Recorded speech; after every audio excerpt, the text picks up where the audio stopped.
कैसे हो? मैं हूँ आपकी हिंदी की टीचर भारती सरोदे।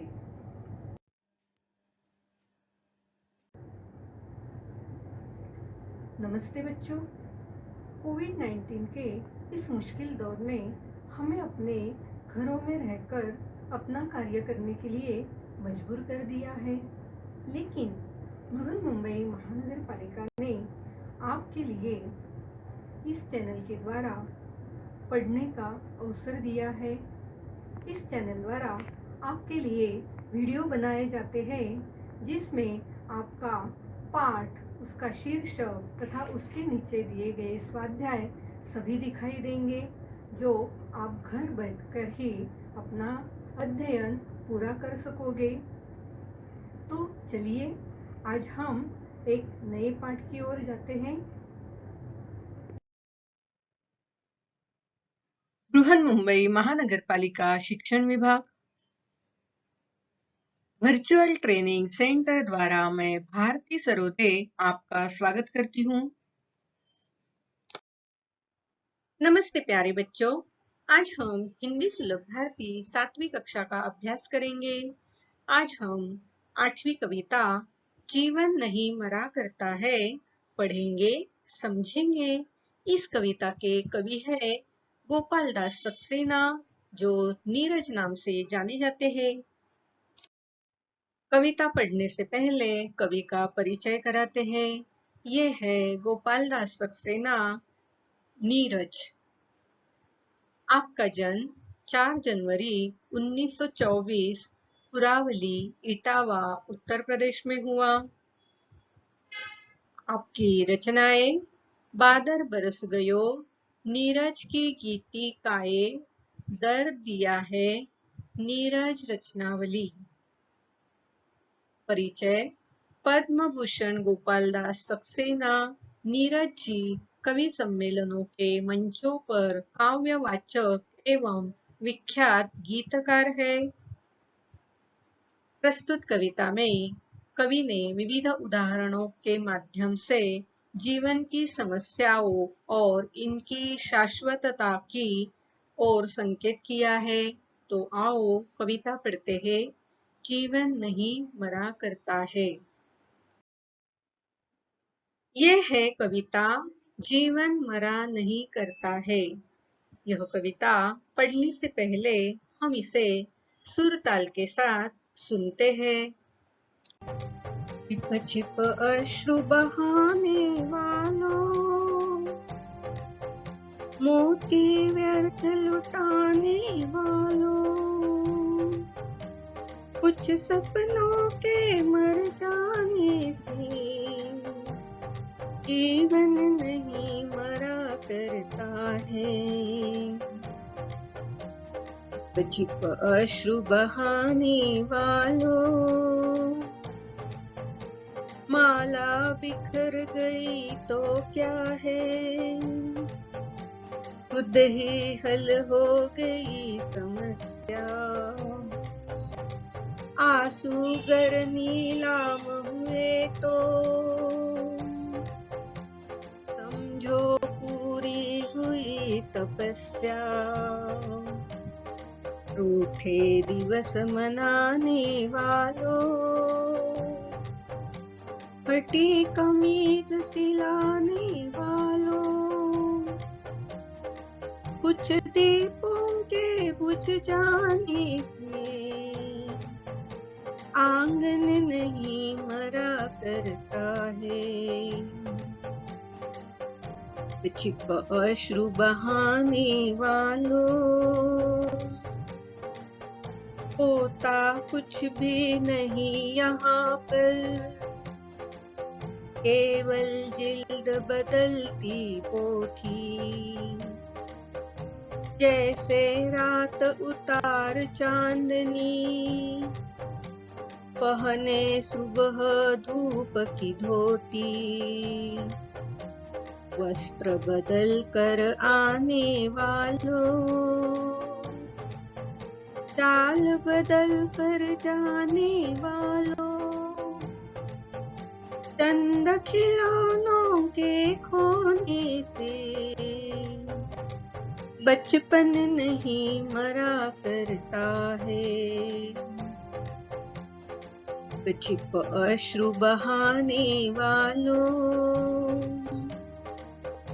कितनी बार गगरिया फूटी, चिकन न पर आई पनघट पर, कितनी बार किश्तियाँ डूबी, चहल पहल वो ही है तट पर। कम की उम्र बढ़ाने वालों, लव की आयु घटाने वालों, लाख करे पतझर कोशिश पर, उपवन नहीं मरा करता है, छिप अश्रु बहाने वालों, लूट लिया माली ने उपवन, लुटी न लेकिन गंध फूल की, तूफानों तक ने छेड़ा पर, खिड़की बंधन हुई धूल की, नफरत गले लगाने वालों, सब पर धूल उड़ाने वालों, कुछ मुखड़ों के नाराजी से, दर्पण नहीं मरा करता है, छिप अश्रु बहाने वालों, मोती व्यर्थ लुटाने वालों, कुछ सपनों के मर जाने से, जीवन नहीं मरा करता है, जीवन नहीं मरा करता है, जीवन नहीं मरा करता है। छिप छिप अश्रु बहाने वालों, मोती व्यर्थ लुटाने वालों, कुछ सपनों के मर जाने से, जीवन नहीं मरा करता है। हर किसी की इच्छा होती है, सपने होते हैं। कभी कभी हमारे कुछ सपने पूरे नहीं होते हैं, तो हम उदास मायूस हो जाते हैं। कभी कभी रोने भी लगते हैं। कोई कोई छिप छिप कर भी रोता है। तब कवि छिप छिप कर रोने वाले को कहते हैं, अरे भाई क्यों रो रहे हो तुम? एक सपना पूरा न होने से जीवन तो नहीं मरा करता है, इसलिए रोना धोना छोड़ दो। जीवन इसका मतलब है जन्म से मृत्यु तक जो बीच का काल होता है उसे जीवन कहा जाता है। तो सपने पूरे न होने से हमारा जीवन मरा नहीं करता है, हम जीवित होते हैं तो फिर से कोशिश करके सफलता पा सकते हैं, अपने सपने पूरे कर सकते हैं। कवि ने अश्रुओं को मोती की उपमा दी है। मोती जो बहुत कीमती होते हैं, उसी तरह हमारे आंसू भी बहुत कीमती होते हैं। इसलिए कवि कहते हैं कि हमें यूं रोना नहीं चाहिए, अपने मोती समान आंसू को व्यर्थ गंवाना नहीं चाहिए। जीवन हार जीत का खेल है। कभी हमारी जीत होती है तो कभी हमारी हार होती है, लेकिन हारने के बाद रोना नहीं, आंसू बहाना नहीं, और भी आगे प्रयास करके हम जीत सकते हैं। यही बात ध्यान में रखना। इसलिए कवि यहाँ कहते हैं कि छिप छिप अश्रु मत बहाओ। अश्रु इसका मतलब आंसू, और जो आंसू मोती समान है उन्हें व्यर्थ में न लुटाओ, व्यर्थ में मत गवाओ। व्यर्थ इसका मतलब बेकार या निरर्थक। अपने जो आंसू है बहुत कीमती है, उन्हें व्यर्थ मत गवाना। हमारे कुछ सपने आज पूरे नहीं हुए तो क्या हुआ, हम फिर कल कोशिश करेंगे और हमारे सपने जरूर पूरे करेंगे। इसलिए कवि कहता है, जीवन नहीं मरा करता है। माला बिखर गई तो क्या है, खुद ही हल हो गई समस्या। आंसू गर नीलाम हुए तो समझो पूरी हुई तपस्या। कवि कहते हैं, अगर माला टूट गई तो क्या हुआ, उसका कोई दुख नहीं करना चाहिए। माला धागे में पिरो लो और फिर से पहन लो, या मोतियों को संभाल कर रख दो, उसे किसी और काम में लाओ। तो माला टूटने पर हमें दुख नहीं करना चाहिए। उसी तरह कोई संकट आ जाए तो दुख करने के बजाय उसके पार कैसे हो सकते हैं, संकट को पार कैसे कर सकते हैं, इसका विचार हमें करना चाहिए। कोई भी समस्या आए तो हमें रोना नहीं चाहिए। परिस्थितियों से हार कर रोने से समस्या का हल तो नहीं होता है। यह बात हमेशा ध्यान में रखना। रोने से हमारे आंसू नीलाम हो जाते हैं, इसका मतलब आंसू बिक जाते हैं। तो जो लोग संकट आने पर रोते हैं, घबराते हैं, उसके बजाय कुछ लोग संकट का मुकाबला करते हैं, उस संकट को भगा देते हैं। तो हमें भी यह बात ध्यान में रखनी चाहिए कि रोने की बजाय जो संकट आया है, जो समस्या है, उसका डट कर सामना करें और उसे क्या करे, हल करे।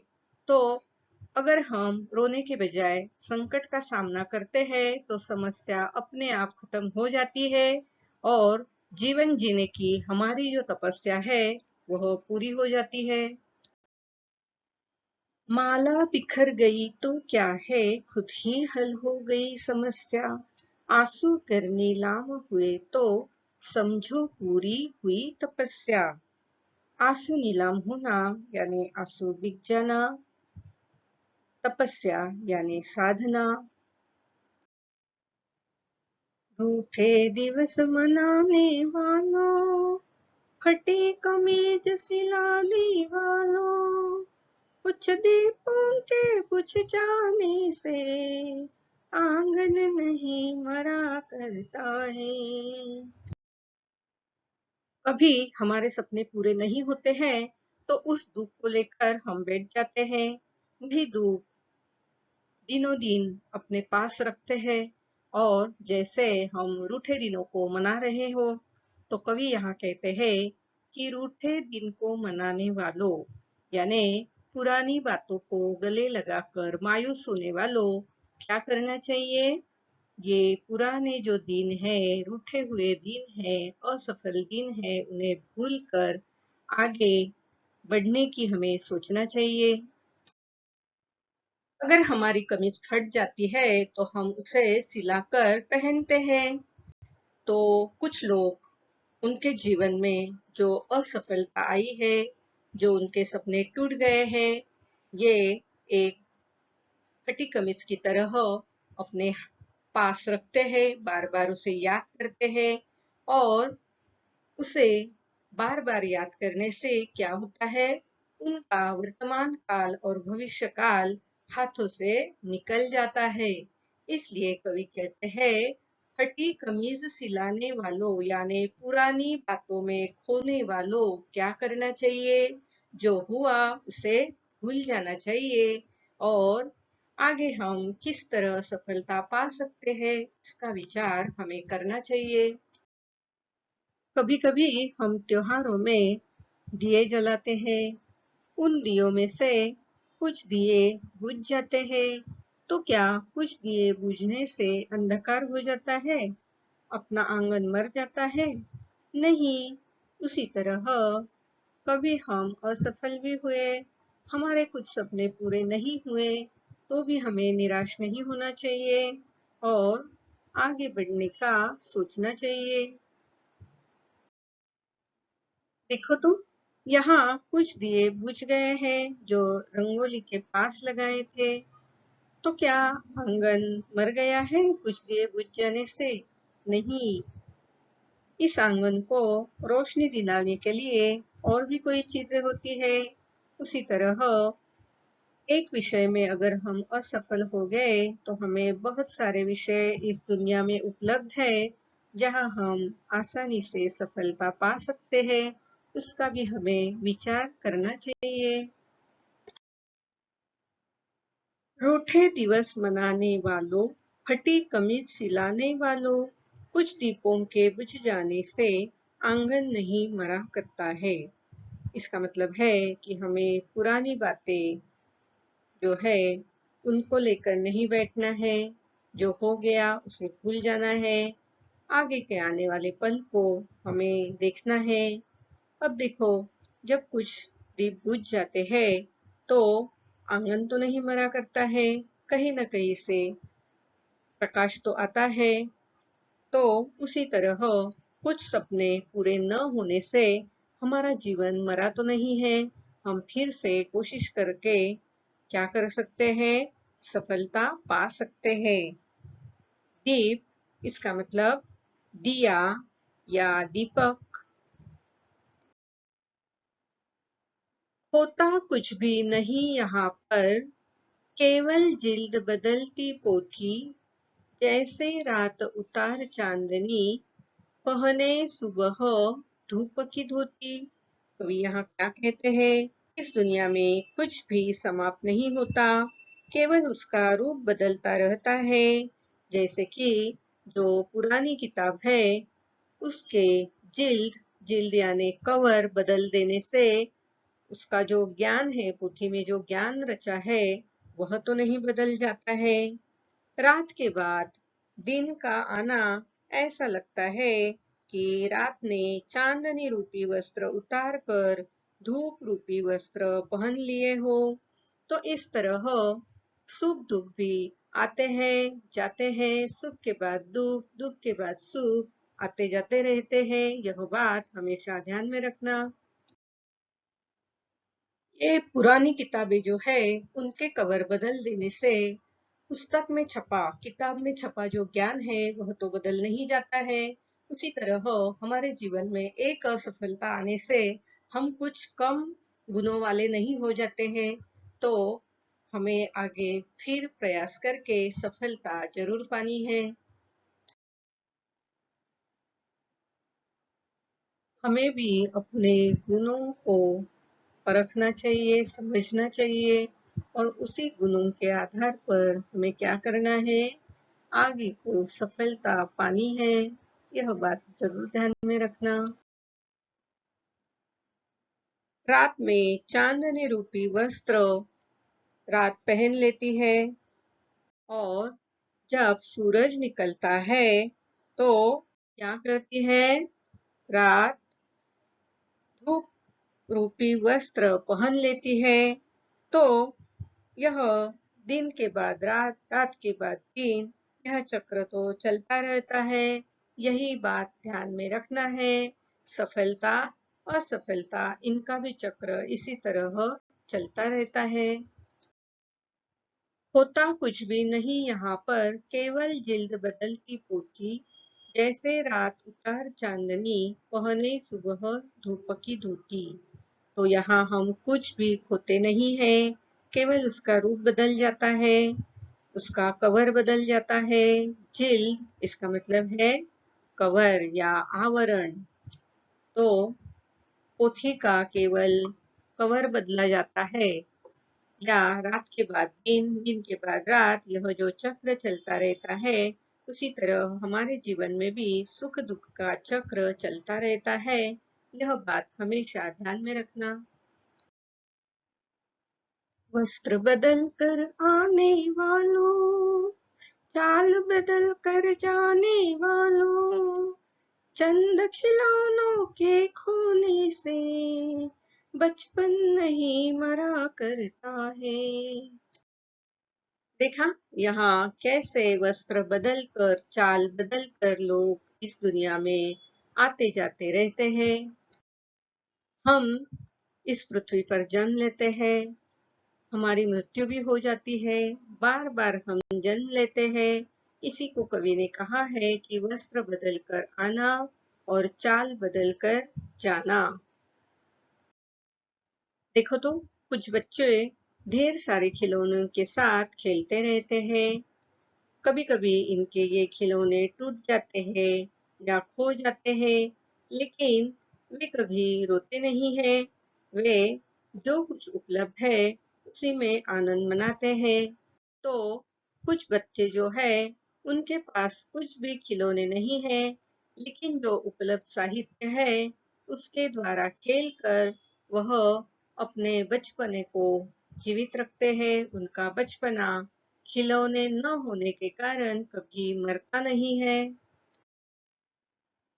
वस्त्र बदल कर आने वालों, चाल बदल कर जाने वालों, चंद खिलौनों के खोने से बचपन नहीं मरा करता है। वस्त्र इसका मतलब है कपड़े, और चंद इसका मतलब है कुछ या थोड़े से। तो इस दुनिया में हम बार बार जन्म लेते हैं, इसे वस्त्र बदल कर आना कहा गया है। चंद खिलौने टूट जाने से किसी भी बच्चे का बचपन उसे छोड़ नहीं जाता है, उसका बचपन मर नहीं जाता है। यही बात कवि ने हमें यहाँ समझाई है। कितनी बार गगरिया फूटी, शिकन पर आई पनघट पर। कितनी बार किश्तियां डूबी, चहल पहल वो ही है तट पर। देखो तो जहाँ पनघट होता है, पनघट यानी पीने का पानी भरने की जगह हो, चाहे वह कुआं हो या तालाब हो, नदी हो, जहाँ पीने का पानी भरा जाता है उसे पनघट कहते हैं।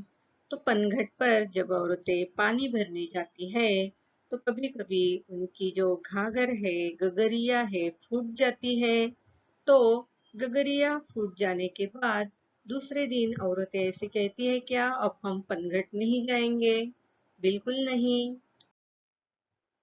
कितनी बार भी पनघट पर गगरिया फूट जाए, लेकिन वहां लोगों का आना जाना तो रहता है। पनघट को भी कोई शिकवा नहीं होता है और लोगों को भी कोई शिकवा नहीं होता है, क्योंकि यह लोग समझते हैं माटी की मटकी है, माटी का घड़ा है, माटी की गगरी है, कभी न कभी तो फूटनी है। तो जो हुआ उसे भूलकर लोग फिर से बार बार पनघट पर आकर पानी भरते हैं। यहाँ देखो, नाव डूब रही है पानी में, लोग भी डूब रहे हैं पानी में। ऐसा हादसा कभी कभी नाव के साथ तो हो ही जाता है। तो क्या इस तरह कश्तियां डूबने के बाद लोग नाव में, कश्तियों में आना जाना छोड़ देते हैं क्या? नहीं। लोग क्या सोचते हैं, यह एक दुर्घटना हुई, हर बार तो ऐसा नहीं होता। उसी तरह हमारे जीवन में भी अगर कभी हमारे सपने पूरे नहीं होते हैं तो यह मत सोचना कि आगे हम कोई सपना ही न देखे। सपने देखें, लेकिन उन्हें पूरे करने के लिए कोशिश भी जरूर करें। देखो तो किश्तियां डूब जाने के बाद लोग क्या नाव में, किश्तियों में आना जाना छोड़ देते हैं क्या? नहीं। लोग इसे एक हादसा समझकर भूल जाते हैं और अपना जीवन आगे चलाते हैं। कितनी बार गगरिया फूटी, शिकन न पर आई पनघट पर। कितनी बार किश्तियां डूबी, चहल पहल गोई है तट पर। तो इस तरह गगरिया फूट जाने से लोग पनघट पर आना जाना नहीं छोड़ते, या किश्तियां डूब जाने से तट पर चहल पहल कम नहीं होती है। इसका मतलब ये जो घटनाएं हुई उनको लोग भूल जाते हैं और अपना जीवन आगे व्यतीत करते हैं। गगरिया इसका मतलब है घाघर या घड़ा। चिकन इसका मतलब चिंता या सिलवट। पनघट इसका मतलब है पानी भरने की जगह, जैसे नदी, तालाब, कुआं। किश्तिया इसका मतलब है नाव। तट इसका मतलब है किनारा। तो ये शब्द जो है जरूर ध्यान में रखना बच्चों। तम की उम्र बढ़ाने वालों, लव की आयु घटाने वालों, लाख करे पतझर कोशिश पर, उपवन नहीं मरा करता है। तम यानी अंधकार। कुछ लोग ऐसे होते हैं कि दुखों को चिपक कर बैठते हैं, दुख को बार बार याद करते रहते हैं। तो वो क्या करते हैं? वह अपनी खुशियों पर अंधकार बढ़ाते हैं और दुखी होते हैं। बार बार अपने दुखों को याद करने से क्या होता है? अंधकार बढ़ता है, यानी कि हमारी खुशी खो जाती है। और हम क्या करते हैं? लव की आयु घटाते हैं। इसका मतलब वर्तमान काल में और भविष्य काल में जो खुशियां हमारे पास आने वाली होती है, उनकी तरफ हम ध्यान ही नहीं देते। इसका मतलब हम जो हमें आनंद देने वाला प्रकाश है, जो लव है, उसकी आयु हम घटाते हैं।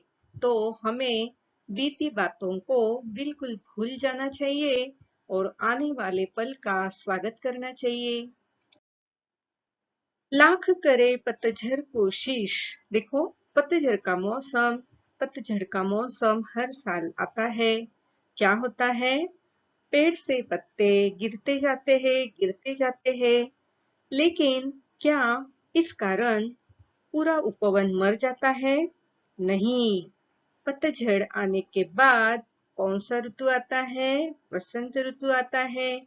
फिर नए नए पत्ते आने लगते हैं, पेड़ पौधे फिर से खिल उठते हैं और वसंत ऋतु आने के बाद उपवन पहले जैसा खिला खिला दिखता है। तो इस पतझड़ के उदाहरण से कवि हमें यह समझाने की कोशिश कर रहे हैं कि हमारे जीवन में जो दुख आते हैं, उनके कारण हमारा जीवन मर तो नहीं जाता है। ये दुख कभी आते हैं, जाते हैं। कभी छोटे दुख होते हैं, छोटी समस्या होती है, कभी बड़ी समस्या होती है। लेकिन हमें यह ध्यान में रखना है कि जैसे समय बीतता जाएगा, ये समस्या भी कम होती जाएगी और इसी बात को ध्यान में रखकर हमें क्या करना है?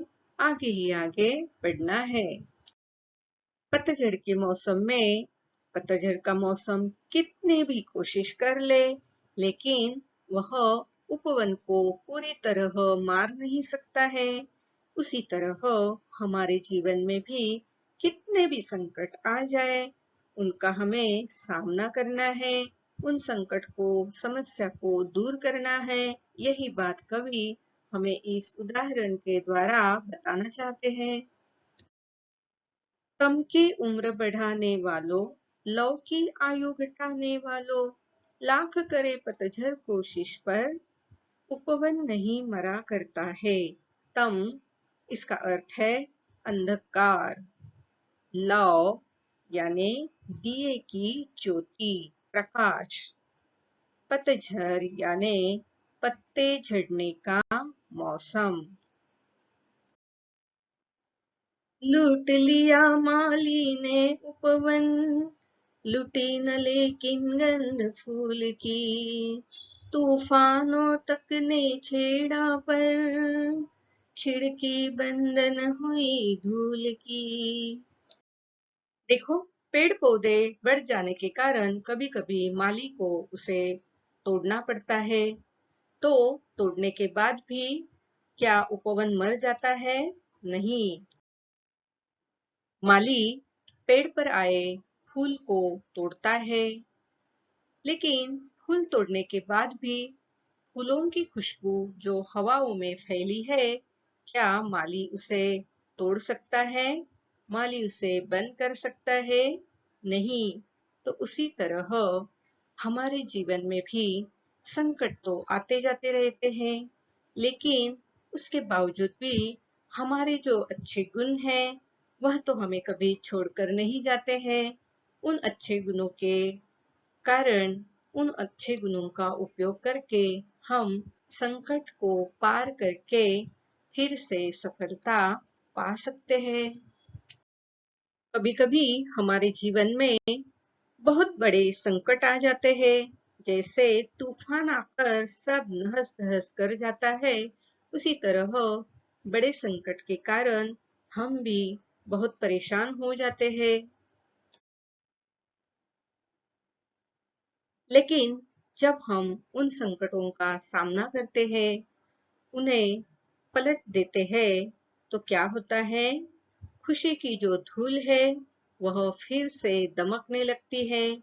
जैसे सूरज उगने पर चारों ओर उजली धूप फैल जाती है, उसी तरह किसी बड़े संकट का सामना करने के बाद हमें जो खुशी महसूस होती है, वह इस उजली धूप की तरह होती है।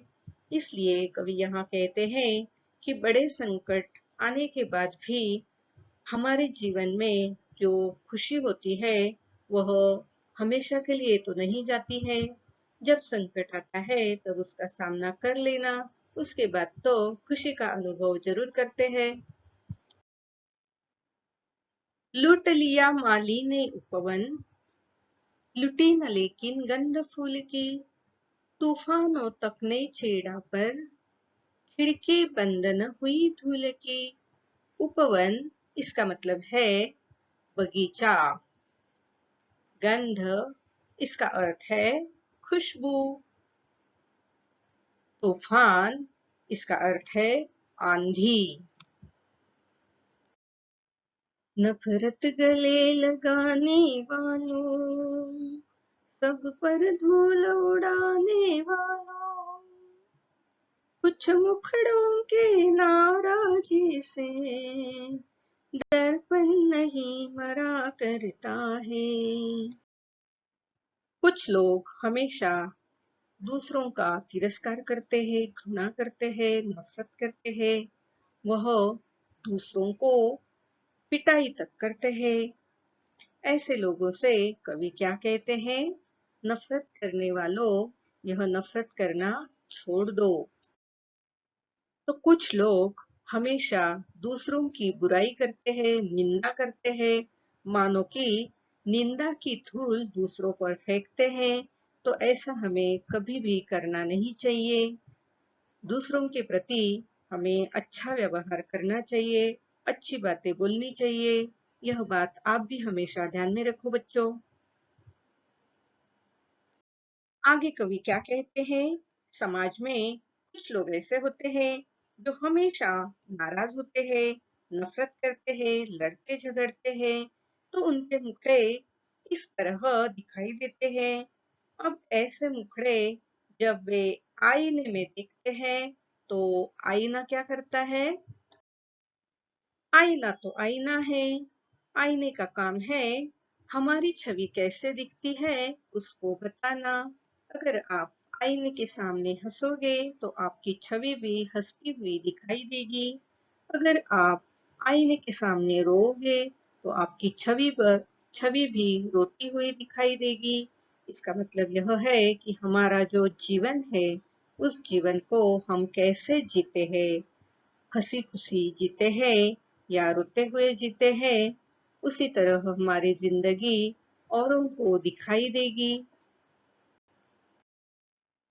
नफरत गले लगाने वालों, सब पर धूल उड़ाने वालों, कुछ मुकड़ों की नाराजी से दर्पण नहीं मरा करता है। नफरत यानी घृणा, द्वेष। मुखड़ा यानी चेहरा। दर्पण यानी आईना। जीवन मरा नहीं करता है, इस कविता का सारांश पढ़ते हैं। जीवन संघर्षों से भरा हुआ है।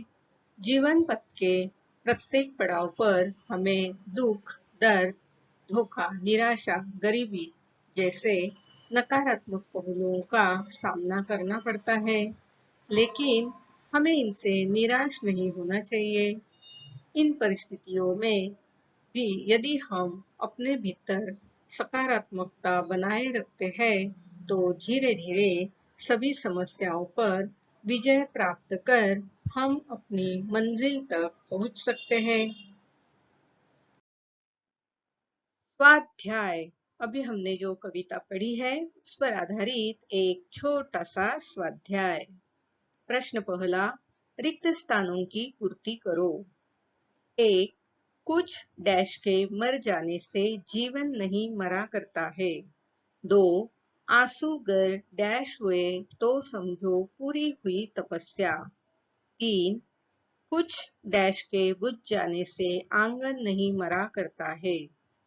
4. खोता कुछ भी नहीं यहाँ पर, केवल डैश बदलती पोथी। 5.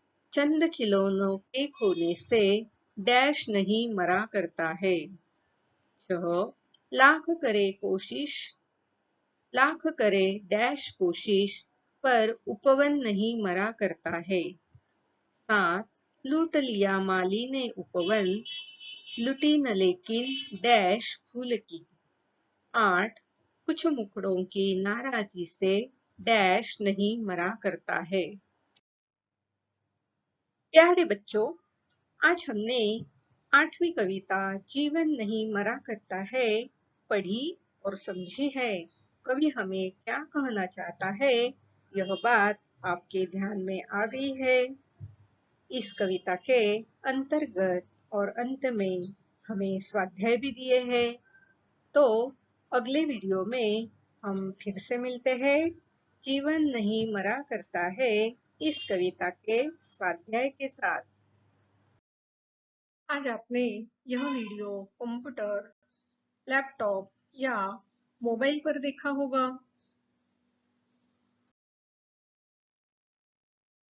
वीडियो के अंत में इस तरह का एरो दिखाई देगा। इस एरो को आपको क्लिक करना है। एरो को क्लिक करते ही आपके सामने डिस्क्रिप्शन बॉक्स खुल जाएगा।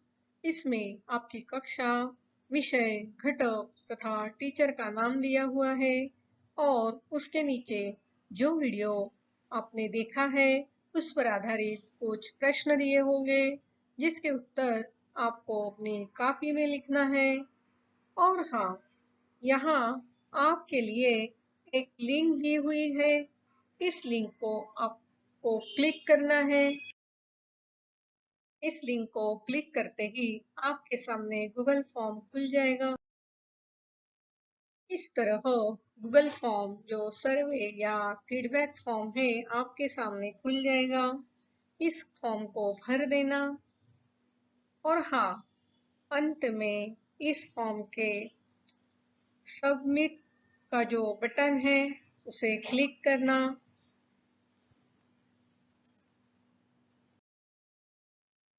इस लिंक को क्लिक करके गूगल फॉर्म जरूर भरना। और हाँ, अगली बार वीडियो देखने के लिए 6ठी कक्षा का ये थंबनेल जरूर याद रखना।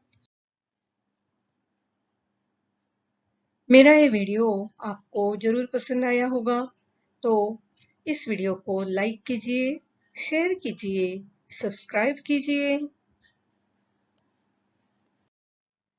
मेरा ये वीडियो ध्यान से देखने के लिए आप सभी को बहुत बहुत धन्यवाद।